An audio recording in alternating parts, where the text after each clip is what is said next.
फुंकहम चिबाई, good morning, सुप्रभात।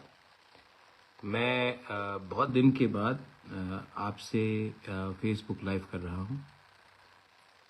मुझे लगा कि इतना दिन हो चुका है और आप लोग ने बहुत लोगों ने मेरे तबीयत के बारे में फ़ोन किया है। जैसे आप देख सकते हैं कि मेरा तबीयत पहले से बहुत कमज़ोरी है, मेरा वज़न भी बहुत घटा है, वेट लॉस हुआ है। तकलीफ़ तो है, लेकिन मुझे लगता है कि with the blessings of you, आपका प्यार, आपका आशीर्वाद, माँ त्रिपुरा सुंदरी का प्यार, आशीर्वाद, जो मेरे लिए प्रार्थना चर्चेज़ में हो रहे हैं, दुआ मस्जिद में हो रहे हैं और जो पूजा मंदिरों में हो रहा है।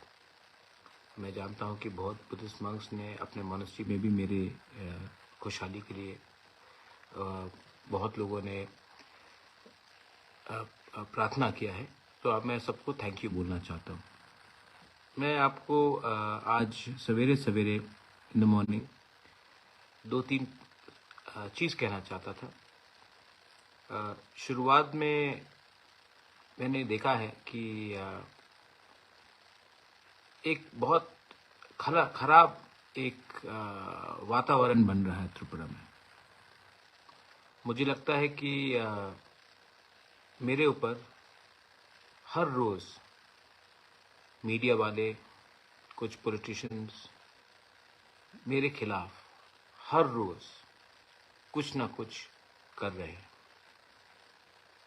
वो चाहते हैं कि ये प्रद्योत माणिक्य, जो बुबागरा आप लोग प्यार से बोलते हैं, उसको कैसे ख़त्म किया जाए, क्योंकि जब तक बुबागरा ख़त्म नहीं होगा, तिप्रासा का जो दिल का आवाज़ है, जो थानसा है, वो तब तक ख़त्म नहीं होगा।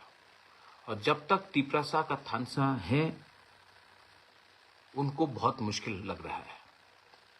तो उनको लगता है कि अगर मुझे ख़त्म करोगे तो तिप्रासा का दिल टूटेगा, तिप्रासा का थानसा टूटेगा, और अगर तिप्रासा का थानसा टूटा तो आने वाले दिन में उनका भविष्य तिप्रासा का भविष्य से ज़्यादा अच्छा होगा। ये कोई सीपीएम, कांग्रेस, बीजेपी, मोथा, आईपीएफटी का फाइट नहीं है। ये फाइट है कि आने वाले 15-20 साल में कौन ज़्यादा नौकरी ले, कौन ज़्यादा पैसा कमाए, कौन के पास कंट्रोल हो, कौन के पास पूरा एक सिस्टम हाथ में रहे, जो आने वाले दिन में अपने भविष्य को सुरक्षित कर सके। अगर बुबागरा रहा तो ये पावर तिप्रासा के हाथ में रहेगा। अगर बुबागरा नहीं रहा तो ये लोग मैनिपुलेट कर सकते हैं। इसी के लिए ये गेम प्लान चला जा रहा है, क्योंकि मैंने देखा है कि त्रिपुरा में इनको स्ट्रांग लीडर नहीं चाहिए। त्रिपुरा में इनको एक ऐसा लीडर चाहिए जो हाँ में हाँ बताए, मिलाए। त्रिपुरा में इनको ऐसा लीडर चाहिए, जब सीबीएसई का एग्ज़ाम्स हो रहा हो और हमें बोला जाएगा कि बांग्ला में लिखो, तो जनजाति मोर्चा चुप रहेगा। त्रिपुरा में इनको ऐसा लीडर चाहिए जो महाराजा वीर विक्रम एयरपोर्ट में अनाउंसमेंट कॉकबोरक में ना हो, सिर्फ बांग्ला, हिंदी और इंग्लिश में हो और आवाज़ नहीं उठाए, ऐसा लीडर चाहिए। त्रिपुरा में इनको सिर्फ नमूना बनाकर म्यूजियम में एक तिप्रासा को दिखाना है, जो तिप्रासा के बारे में बात नहीं करेगा, लेकिन बोलेगा कि मैं तिप्रासा हूँ। इलेक्शन के टाइम आसाम के मुख्यमंत्री आए, हेमंत बिश्व शर्मा, उनसे बात होते रहता है मेरा, और उन्होंने कहा कि मैंने खुद सुना कि हम मैक्सिमम ऑटोनॉमी देना चाहते हैं। 3 महीना हो गया, किसी को मालूम है ये क्या है मैक्सिमम ऑटोनॉमी? इंटरलॉक्यूटर का बात हुआ, मुझे खुद हिंदुस्तान के होम मिनिस्टर अमित शाह ने बोला ये। उसके बाद दिल्ली में बोला, फ़ोन में बोला, आसाम के मुख्यमंत्री हेमंत बिश्व शर्मा, उन्होंने खुद बोला, सिर्फ मुझे नहीं बोला, मेरे पूरे टीम को बोला।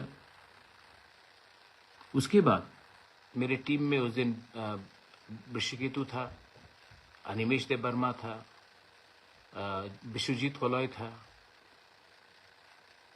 सीनियर लीडर्स थे, एमएलएस थे।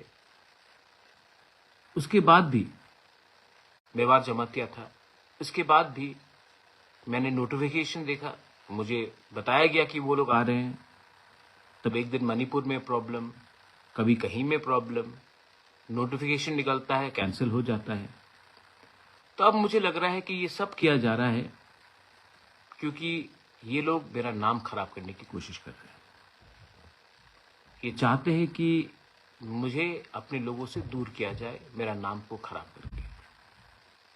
सोशल मीडिया में मैंने देखा 300 करोड़ रुपया दिया मुझे बीजेपी के संग इलेक्शन में ये फाइट करने के लिए। मुझे पॉलिटिक्स में मैं आया हूं पैसा कमाने के लिए नहीं। मुझे पॉलिटिक्स में आकर पैसा कमाने का मन था भी नहीं, है भी नहीं, होगा भी नहीं। पहले से भगवान ने हमको बहुत दिया, लेकिन मैं पॉलिटिक्स में, राजनीति में आया अपने लोगों को कुछ देने के लिए। अगर खुद ही कुछ मिलना होता तो इलेक्शन के पहले तो बहुत अच्छा ऑफर आया था, मैं ले लेता, पोस्ट ले लेता, एमपी वो सब ले लेता। नहीं लिया मैंने। क्यों? क्योंकि मुझे लगा कि मैं 5 साल एमएलए, एमपी, मंत्री बन के क्या करूंगा। अपने लोगों को कुछ दे दिया तो नाम रहेगा। और ये लोग सोशल मीडिया में लिखते हैं कि 300 करोड़ आया, कोई बोलता है 50 करोड़ आया, कोई बोलता है 100 करोड़ आया। कितना लोग जानते हैं कि मैंने अपना घर बेच के ये इलेक्शन लड़ा? कितने लोग जानते हैं कि गरीब तिपरासा लोग, गरीब से गरीब तिपरासा लोग ने अपने घर से मुझे 500 रुपया, 20 रुपया, 1000 रुपया, 2000 रुपया, 100 रुपया निकाल कर डोनेट किया? कितना लोग जानते हैं कि आज भी मुझे मार्केट में 1 करोड़ 90 लाख रुपए का कर्जा निकालना है, क्योंकि आज भी लोग मुझे फोन कर रहे हैं कि पैसा दो। मैं खुद के बलबूते में मैंने ये सब किया। इतना करने के बाद भी बीमार हूं, ये बात सुनना पड़ता है। थोड़े दिन पहले एक लीडर ने मुझे फोन किया, बोला कि महाराजा तिपरालैंड का आइडियोलॉजी तो बहुत अच्छा है, लेकिन हमें अपना घर में चूल्हा भी जलाना है, हमको बीजेपी जाना पड़ेगा। मैं दिल से बीजेपी नहीं जाना चाहता हूं, लेकिन पैसे के लिए, घर चलाने के लिए जाना पड़ेगा। मैंने कहा आप जाओ, मैं कोई आपत्ति नहीं, मैं समझ सकता हूं, लेकिन बाद में ये मत बोलना कि मेरा बच्चा पियोन का नौकरी कर रहा है और जो मेरा पड़ोसी का बच्चा है जो बंगाली है, वहां में वो ऑफिसर है और मेरा बेटा उसको सलाम करता दिन में 5 बार। आज आप हल्के हो गए, आज आपने कॉम्प्रोमाइज किया, ठीक है, आपका तो जिंदगी गया है। आपका नेक्स्ट जनरेशन को क्या सफर मिलेगा, ये कितने लोग समझते हैं? पॉलिटिक्स सच में गंदा है। मुझे लगता भी नहीं था कि पॉलिटिक्स इतना गंदा है, लेकिन है। लेकिन मैं पॉलिटिशियन के साथ पॉलिटिक्स करना चाहता हूं। अपना जो गरीब तिपरासा है गांव में, उनके साथ नहीं करना चाहता। एडीसी में अभी भी पैसा नहीं आता है। लोग मुझे फोन करते हैं, किसी को 5000 चाहिए, किसी का बच्चा को ट्यूमर हो गया, उसको थोड़ा ट्रीटमेंट चाहिए। कोई फोन करके बोलता है कि स्कूल में एडमिशन दिलवा दो। एडीसी के पास पैसा नहीं, मैं अपने पॉकेट से करता हूं। कब तक करूंगा? कब तक करूंगा? क्या एडीसी को वोटिंग से डेमोक्रेटिकली त्रिपुरा की जनता ने नहीं चुना? चुना ना, तो उनके हाथ में पावर आना चाहिए कि नहीं? नहीं आता, क्योंकि अब ये बात तय हो गया है कि जब मैं ऐसा करके जाऊंगा स्टेट गवर्नमेंट और सेंट्रल गवर्नमेंट के पास, तभी मुझे भीख मिलेगा। अगर मैं अधिकार के लिए मांगने जाऊंगा तो वो दरवाजा बंद कर देते हैं। आपका बुबागरा ने जिंदगी में माँ बाप ने बहुत चीज सिखाया। मुझे माँ बाप ने बहुत चीज सिखाया। महारानी विभू देवी ने, महाराजा कैरेट विक्रम किशोर ने बहुत चीज सिखाया, लेकिन भीख मांगना नहीं सिखाया। मैं अपने अधिकार के लिए, अपने लोगों के अधिकार के लिए आंदोलन कर सकता हूं, लेकिन मैं भीख नहीं मांग सकता। और भीख तो मैं उससे नहीं मांगूंगा, क्योंकि ये जगह का असली मालिक तिपरासा है। और जो आज हमें भीख में कुछ दे रहा है, वही थोड़े दिन पहले बांग्लादेश से आया था। दिल्ली के लीडरशिप से मेरा बहुत बात हुआ। राहुल गांधी हो, प्रियंका गांधी हो, अमित भाई शाह हो, सीताराम येचुरी हो, मुझे तो लगता है सब ठीक है, सब समझते भी हैं। लेकिन जो अगरतला में लीडरशिप है, आप क्लियरली देख लीजिए, जनजाति मोर्चा में एक लीडर नहीं है जो कुछ बोल सकता है। जीएमपी में जितेंद्र चौधरी है। सब लोग बोलते कि मैंने अलायंस, ये बात बहुत इंपॉर्टेंट है, मैंने अलायंस सीपीएम का संग किया, जितेंद्र चौधरी के खिलाफ कैंडिडेट नहीं देखे। नहीं, जितेंद्र बाबू भी जानते हैं। मैंने जितेंद्र बाबू को के खिलाफ कैंडिडेट नहीं दिया क्योंकि मैं चाहता था कि असेंबली में 20 नहीं 21 तिपरासा एमएलएस हो। इनफैक्ट मैंने जितेंद्र बाबू को और एक चीज कहा था आपको, मैंने कहा था कि आप राधाचरण को जनरल एरिया से लड़ाइए जहां पे तिपरासा का पॉपुलेशन ज्यादा है, हम वहां में भी बैक कर देंगे। हम आपकी पार्टी को बैकिंग नहीं करेंगे, लेकिन आपके एमएलए जो हमारे जाति से है, हम उनको बैक करेंगे। तो सबने कहा क्यों? तो मैंने कहा शिवसेना तो एनडीए में था। जब प्रतिभा पाटिल कांग्रेस का राष्ट्रपति का उसका जब नाम आया, तो बाला साहब ठाकरे ने कहा पार्टी का ऐसी के तैसी, प्रतिभा पाटिल महाराष्ट्रन है, मैं मराठी मानुस हूं, मैं सपोर्ट करूंगा। किसी ने तो उसको नहीं बोला कि ये अलायंस कर रहा है, ये कम्युनल है। जब प्रणब मुखर्जी का नाम आया एज प्रेसिडेंट, ममता बनर्जी उस समय कांग्रेस के खिलाफ लड़ रही थी, एकदम नहीं थे। लेकिन ममता बनर्जी ने क्या बोला कि प्रणब बाबू আমার বাঙালি মানুষ, আমি ওনার সমর্থন করব। আমি জানি না কি উনি কংগ্রেস আছে নাকি আলাদা দল, আমার সমর্থন ওনার সঙ্গে থাকবে। और ममता बनर्जी टीएमसी ने प्रणब मुखर्जी को सपोर्ट किया। किसी ने कहा कि वो बंगाली पॉलिटिक्स कर रहा था, नहीं, वो अपने कम्युनिटी के लिए, अपने रीजन के लिए, अपने गर्व के लिए बात कर रहा था। तो मैंने यही चीज जितेंद्र बाबू के साथ की। आज मैंने देखा है कि मेरे ऊपर भी वहीं से अटैक आता है। मैं क्या सोच के त्रिपुरा में अपने लोगों को हेल्प करना चाहता हूं, और लोग क्या सोचते हैं।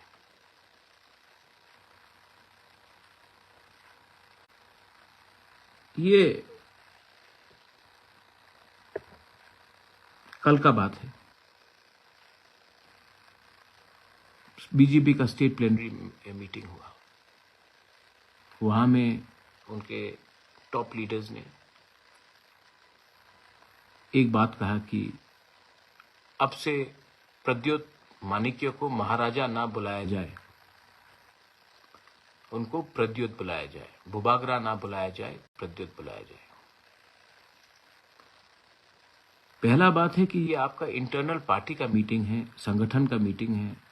आप संगठन को कैसा ठीक कर सकते हो, क्या करना चाहिए, ये डिस्कस होना चाहिए था।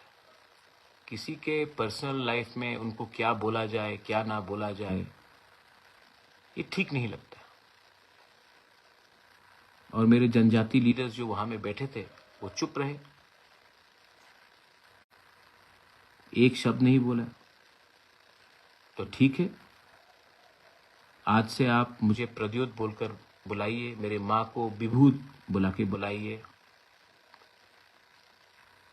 बेइज्जत कीजिए, मुझे कोई प्रॉब्लम नहीं। मैंने कभी भी नहीं कहा कि आप मुझे महाराजा बुलाओ, मैंने कभी डिमांड नहीं किया, क्योंकि मैं जानता हूं बुबागरा प्रद्योत टिपरासा के दिल के अंदर है, और जो लोग को इससे आपत्ति है वो ये बात नहीं समझ पाएंगे, क्योंकि मैंने अपना खून, अपना जान दिया है अपने लोगों के लिए।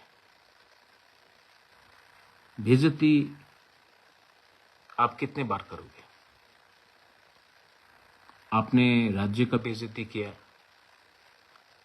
आपने हमारा माता त्रिपुरा सुंदरी मंदिर को तोड़ दिया, वो बेइज्जती हुआ। उजैंता पैलेस के सामने सेल्फी पॉइंट लगा दिया। उजैंता पैलेस के सामने में एक महाराजा का स्टैचू नहीं है, अस्तबल को हटाकर विवेकानंद कर दिया, नीर महल ले लिया। आज सीबीएसई एग्जाम्स में हमारा यंग जनरेशन को एग्जाम लिखना है तो आप लोग बोलते हैं कि बांग्ला में ही लिख तो हवे। थोड़ा सीखना चाहिए आपको। एक व्यक्ति को आप पुश करते करते करते करते करते ऐसा जगह में पहुंच जाओगे जब वो और पीछे जा नहीं सकेगा, तब वो फाइट बैक करेगा।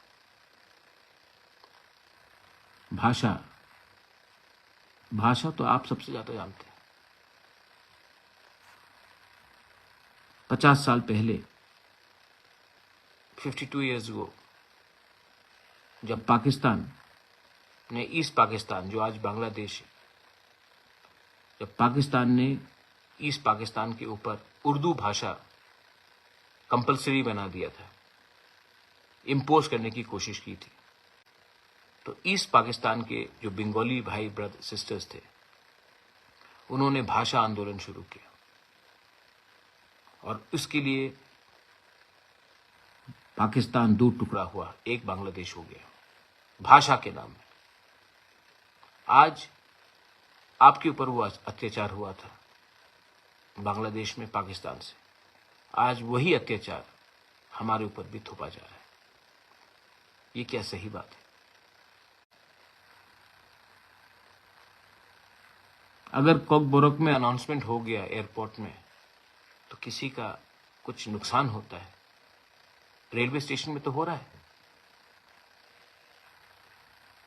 तो ये सब बात है, कोई हठात से नहीं उठता। इंटरव्यूलेटर आएगा, बात होगा। मैंने अपना स्टांस क्लियर कर दिया है कि मेरी टीम जाके मिलेगी, मैं नहीं मिलूंगा, क्योंकि ताली दो हाथ से बजता है।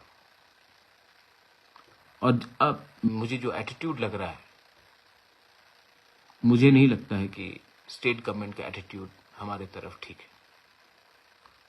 अगर ठीक होता तो मैं जो कल मैंने बात सुना है वो सुनाई नहीं दिया पड़ता। गलती हुई है, मुझसे भी हुई है, बीजेपी से भी हुई है, सीपीएम से भी हुई है, कांग्रेस से भी हुई है। मैं सबसे बात करूंगा। और धनपुर में जो बाई इलेक्शन होगा, मेरा मानना है कि मानिक सरकार जी, आप थोड़ा सा चुप बैठिए,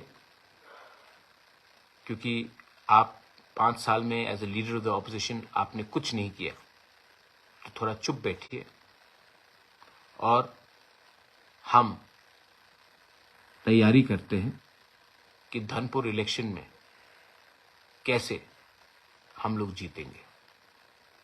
शांति से बैठकर बात करके 1:1 कॉन्टेस्ट करके कैसे जीतेंगे, क्योंकि मैं समझ चुका हूं जहां में तिपरा मोथा का चांस नहीं है जीतने का, तिपरा मोथा को कैंडिडेट नहीं देना चाहिए। और आप भी समझ जाइए, जैसे बागमा, शांतिर बाजार, छामानू, कृष्णपुर, जहां में आपका कोई चांस नहीं था जीतने का, आप भी वहां में कैंडिडेट अब आगे में मत दीजिए। कॉन्टेस्ट को 1:1 कीजिए। लोकसभा भी सामने है। ऑपोजिशन को एक दूसरे से झगड़ कर कुछ नहीं मिलेगा। ऑपोजिशन को पर्सनल हेट्रेड को छोड़कर लार्जर इंटरेस्ट को देखना पड़ेगा। मैं आप सबसे मिलूंगा। आज मुझे लगा कि मैं आपसे बात करूं, रीच आउट करूं। बहुत लोग बीजेपी में जाने की कोशिश कर रहे हैं क्योंकि उनको रेगा मिलेगा, उनको नौकरी मिलेगा। मैं आपको एक बात बोलना चाहता हूं, जिसको रेगा चाहिए, जिसको नौकरी चाहिए, जिसको टिकट चाहिए, आप लोग जाइए। मैं आपसे नाराज नहीं हूं। जाइए, रेगा लीजिए, नौकरी लीजिए, खुश रहिए अपने परिवार में, लेकिन आपके दिल के अंदर ना आप कभी खुश नहीं रहेंगे। और जो गवर्नमेंट अपने ही लोगों को बोलता है कि तुम अगर हमारे साथ नहीं आओगे तो तुमको रेगा नहीं मिलेगा, तुमको नौकरी नहीं मिलेगा, वो गवर्नमेंट नहीं है, वो दलाल है। पार्टी के नाम में नौकरी किसी को दिलवाना वो दलाली है। मोदी जी, आप तो 140 करोड़ हिंदुस्तानियों के प्राइम मिनिस्टर हैं, तो फिर स्टेट गवर्नमेंट को बताइए कि जिन्होंने वोट नहीं किया, क्योंकि बीजेपी को सिर्फ 39% वोट मिला है, 61% ऑफ त्रिपुरा ने बीजेपी को वोट नहीं किया, तो क्या आप वो 61% को काट के अलग करके त्रिपुरा चलाना चाहते हैं? ये असंभव है, ये असंभव है। फिर से गौर कीजिए और अपने महारथियों को जो अगरतला में बैठकर कारोबार और अपना एडमिनिस्ट्रेशन चला रहे हैं, उनको बोलिए कि दुश्मनी छोटे से छोटे लोग से भी भारी पड़ता है। हम यहां में किसी से झगड़ने नहीं आए हैं। हमारा डिमांड ग्रेटर त्रिपुरा लैंड का with in the constitutional framework, constitutional solution greater Tripura land का है। और मैं आपको बोल रहा हूं कि ये डिमांड कहीं भी जाने वाला नहीं है। मैं बहुत कमजोर हूं। डॉक्टर ने बहुत चीज किया है कि मत करो, वो नहीं करो। I am very tired. लेकिन जब मेरा आखिरी सांस ना जब मेरा आखिरी सांस निकलेगा ना, तो वो आखिरी सांस भी हमारा त्रिपुरा का फाइनल सोल्यूशन के लिए होगा फॉर ग्रेटर त्रिपुरा लैंड। और जो लोग बोलते हैं कि I love you Bubagra, Bubagra I love you Bubagra I club थम, मैं आपसे एक बात बोलना चाहता हूं। पिछले 4 महीने में हर मीडिया जो अगरतला में बैठा है, स्पेशली बंगाली स्पीकिंग मीडिया, ने मेरे खिलाफ क्या क्या नहीं लिखा। आप लोग ने कुछ नहीं किया। सिर्फ ये मेरा ड्यूटी है कि मैं आपका सुरक्षा करूं। मैं अस्पताल के पलंग में बीमार, कष्ट में, मेरे खिलाफ रोज लिखा जा रहा है। आप लोग एक बार भी, आपको ठीक नहीं लगा कि बुबागरा को कितना खराब लग रहा होगा, हम प्रोटेस्ट करना चाहिए। इसमें हमारा कमजोरी है। आप चाहते हैं कि मैं फोन करूं और आपको बोलो प्रोटेस्ट करो, तभी आप प्रोटेस्ट करोगे। अगर आपको लगता है कि मैं आपका हूं, मेरा परिवार आप एक हैं, तो कभी कभी आपके पास ये पूरा अधिकार होता है कि मुझे भी, मेरे खराब समय भी, and I have really fought for you, you know, I have fought a lot for you. I have given up everything. Sometimes it is nice if you can also show the same amount of love that I have given you, reciprocated to me. छोड़ दीजिए।